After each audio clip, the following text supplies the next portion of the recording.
And now I pronounce you husband and wife. You may now kiss the bride.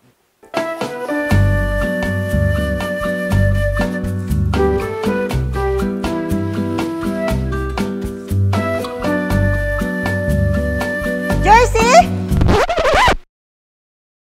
Pagkatapos ang lahat-lahat sa atin, iniwan mo na lang ako basta?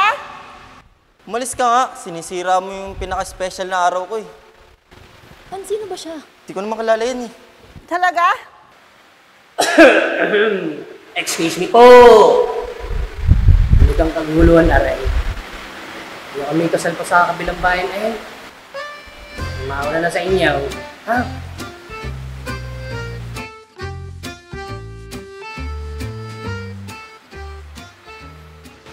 Ano, Jersey? Sino ako? Pagkatapos ng lahat-lahat sa atin, sabihin mo sino ako? Bakit sama-sama mo? Sino ka ba? Umalis ka nga dito. Sinisira mo pa yung special na araw na. Hindi mo kilala? Hindi kita kilala. Umalis ka nga dito. Pagsisisihan mo lahat ng ginawa mo sa akin.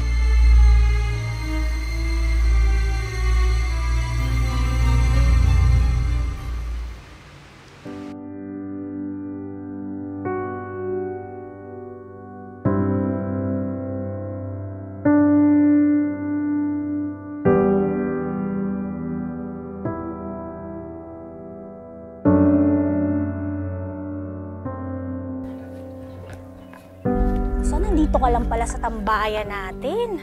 Kanina pa kita hinahanap, kala ko nasa bahay ka eh. Ano, kamusta? Balita? Ganun pa din. Ito, pa rin nakaka-move on. Ayan pa rin ba yung problema mo dun sa ex mo? Sama-sama niya kaya. Paano kaya niyang ginawa sa akin yun? Wala naman akong kasalanan sa kanya. Ganito na lang gawin natin, minsan. Diba si Lola Sheila eh, ano? Ang gagamot. Gusto mo, patira na natin na makabawi-bawi ka naman. Nang manahimik ka na. Tingin mo kaya niya yun? Oo naman. Dami na kayong nagamot nun. Sige, makaganti naman ako sa kanya. Tara, subukan natin. Punta tayo kay Lola. Nang matapos na to. Kaysa ganyan ka, tagal-tagal na niyan eh. Deserve naman niya siguro yung gagawin natin, di ba? Eh, turuan na lang natin ang leksyon. Hindi rin naman biro yung ginawa sa'yo eh. Hindi talaga. Kaya na, puntahan na natin si Lola. Nang masabi na natin kung anong problema mo. Kaya na, tara, punta tayo kay Lola. Wala. Nandito yun. Tara. Lola! Baka nagbabasa na naman yun.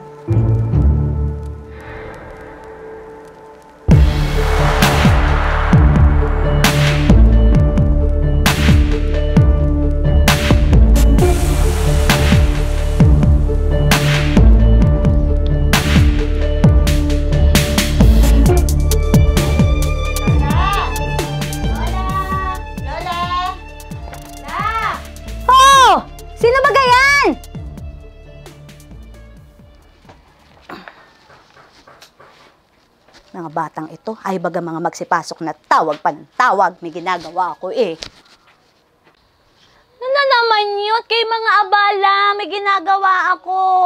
Ayla, pasensya na. Nako, sinamahan ko si Insan Rona at may kailangan daw sa iyo. Anong problema? Lola, tulungan mo naman ako. May gusto lang talaga akong pagamot sa inyo. O siya, sige, pag-usapan natin. Ano ba gayon? Kasi Lola, yung pagtandaan mo yung ex ko, Oh, bala ko sanang paano sa inyo, ipagamot ba? kung hindi ako nagkakamali, si Jersey to, di ba? Ba't anong ginawa sa'yo na lalaking yun? Hindi niyo po ba nabalitaan? Niloko ako noon? Pinagpalit ako sa iba? Sige na, tulungan niyo na ako. Ay, kaya lang, may, matanda na ako. Hindi ko na kaya. La, kaya mo pa yan. Kaya mo yun, Lola. Ayaw mo makagante ako. Sige na, tulungan mo naman itong apo mo. Sigurado ka ba dyan sa desisyon mo? Sigurado ako, Lola. O, sige, sige. Pero ngayon ko lang uli gagawin ito, ha? Pagmamahal ko sa inyo. Salamat, La. Siya, sige, sige. Sige. Halika na. Pasok na kayo. Sige po. Teka pala muna. Desidido ka na ba sa pwedeng mangyari? Oo naman, Lola. Sigurado na ako. Sige. Tayo na.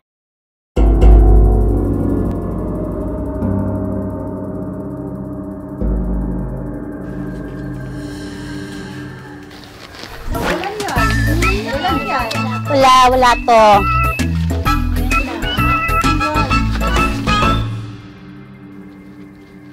Akin na yung sinsing na binalik sa'yo. Ito po.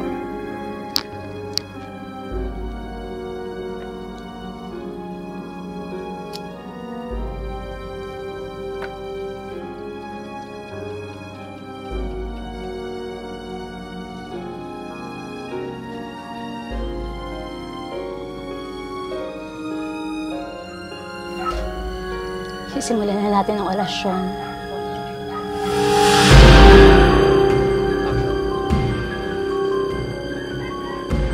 Sa ngalan ng aking team na orasyon, ikaw, Jersey, ibabalik ko sa iyo ang lahat ng dusa at sakit na naramdam mo sa aking apo.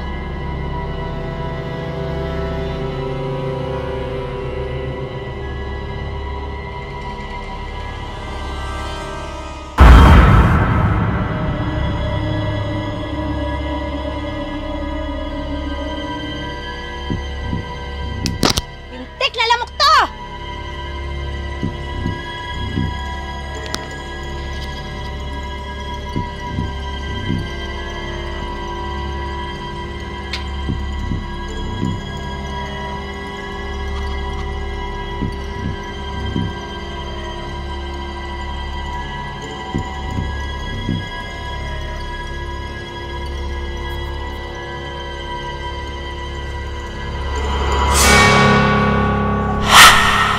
Dito ka nga, hindi ako makita sa camera.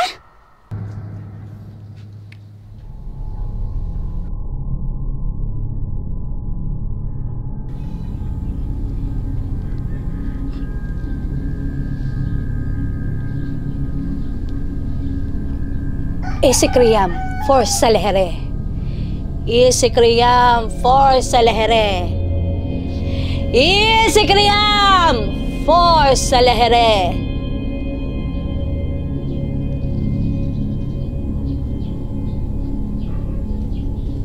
Isikriam for Salehere. Isikriam for Salehere. Isikriam for Salehere.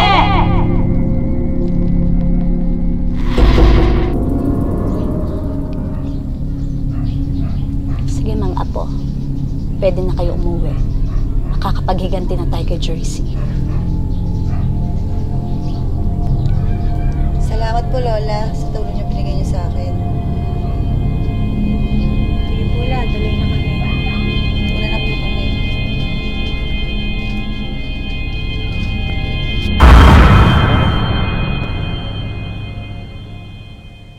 Jersey, 3 buwan na yung kuryente natin, di pa tayo nagbabayad.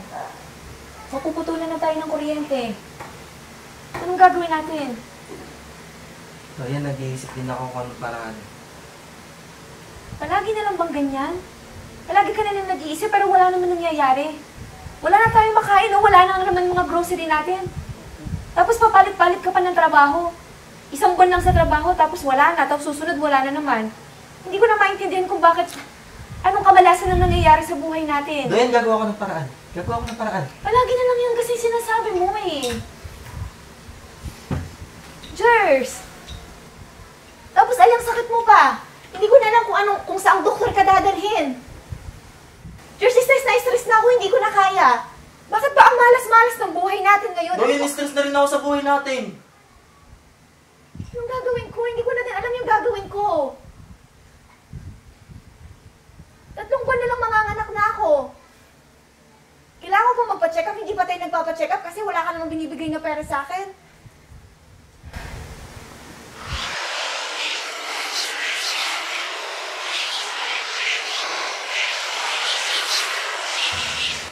Alam mo, Doyen, hindi ko nga rin alam kung ba't nangyayari sa ating buhay ito eh.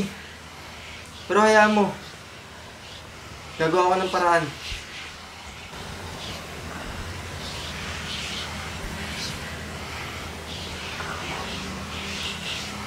Doyen, ano nangyayari sa'yo? Bakit?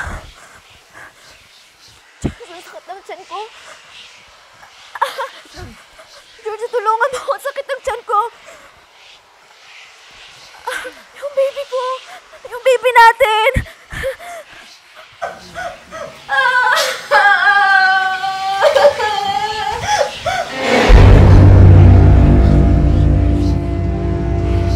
Ganun.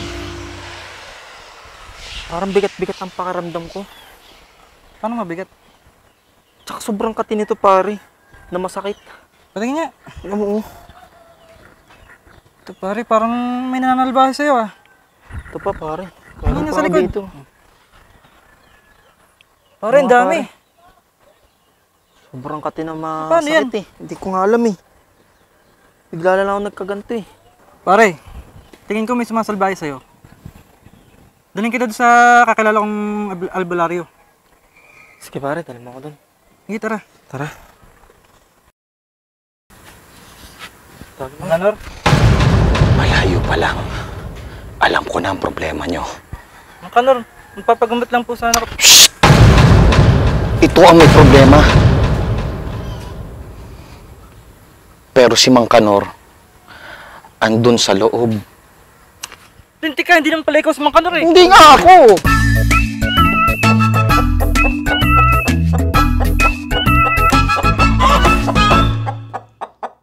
Ano na tayo? Tawag mo? Mang Kanor? Mang Kanor? Ayun na. Oo, ako si Mang Kanor. Alam ko na ang problema nyo. Tinatasahan kanina nung kausap nyo sa labas. Yung naka-red, di ba? Opo. Saglit lang at kukunin ko yung gamit sa loob. Hindi po. Sabi sa'yo, magaling yan eh. Kaya nga. Ito na ang aking gamit. Alam ko na ang karamdaman mo. Nakikita ko sa aking mahiwagang yelo.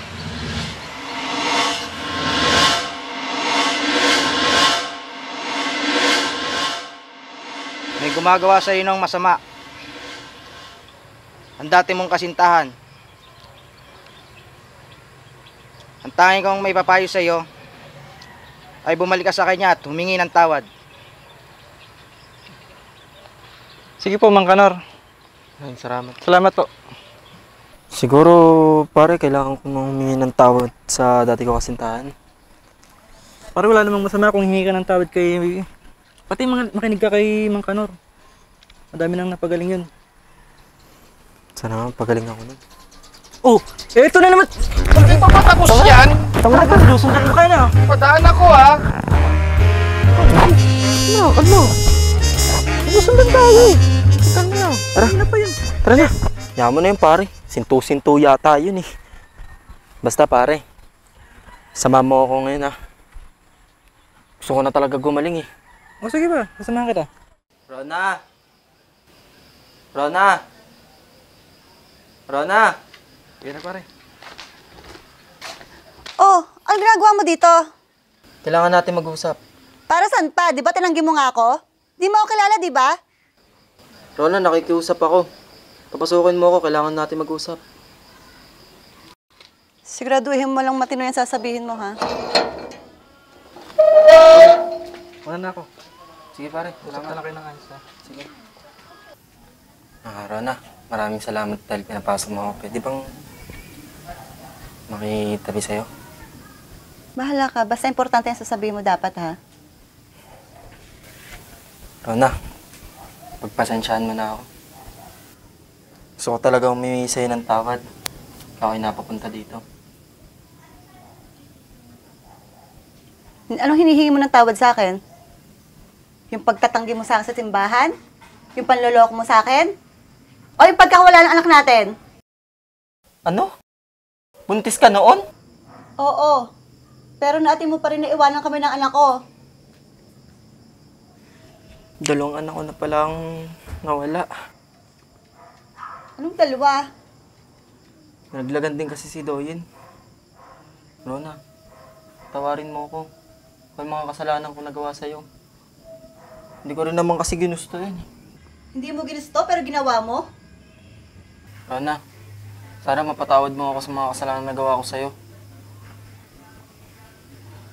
Rona, tawarin mo ako. Sana lang talaga totoo yung pagsisising ginagawa mo. Tawarin mo. Huwag ka nang. Huwag ka nang kumapit. Sige, Rona. Paalis na ako. Sana matanggap mo ng buong buo paghingi ko ng patawad sa'yo.